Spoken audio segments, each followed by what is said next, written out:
السلام عليكم ورحمة الله وبركاته أعزائي المشاهدين، أهلا بكم في فيديو جديد. النهاردة شرح الجزء الأخير راسلينج ريفوليوشن. تابع معايا.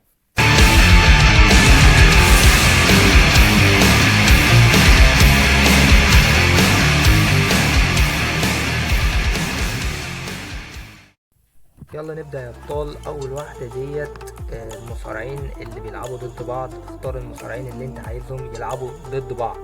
تاني واحدة دي بتعمل حوارات كده مع المصارعين، وكل مصارع بقى حسب ما انت بتختار. ودي التدخلات زي ما انتم شايفين كده.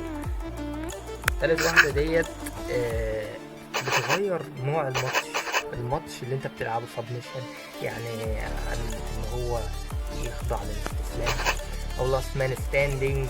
وكل اللي بيحبوا المصارعة او عارفين المصارعة عارفين انواع الماتشات، التقديم وكل ده.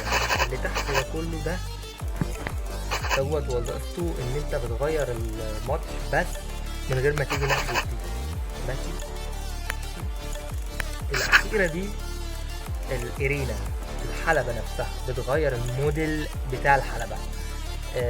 مثلا عايز المصارعين يلعبوا في الاستاد، الجيم أو المكتب وكده يعني. التانية زي نوعها مربع وهكذا يعني. لون الحبل،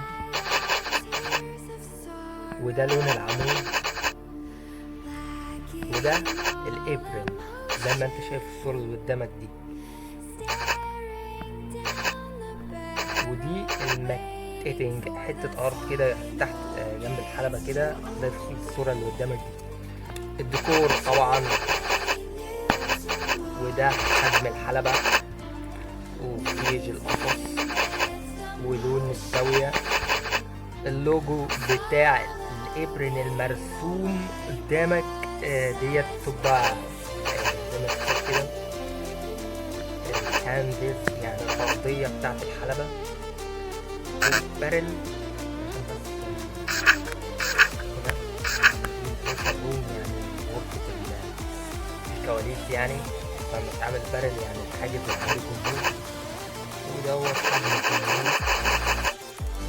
فرنتشر، أدوات الأسلحة كده، ترابيزة طاولات يعني، والكراسي والحاجات دي كلها.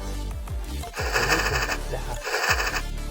وبس كده يا جماعة، كده شرحنا عن آخر جزء في اللعبة وكده خلاص ما عادش فاضل أي حاجة. اللعبة كده تمام، شرحنا شرح بالتفصيل.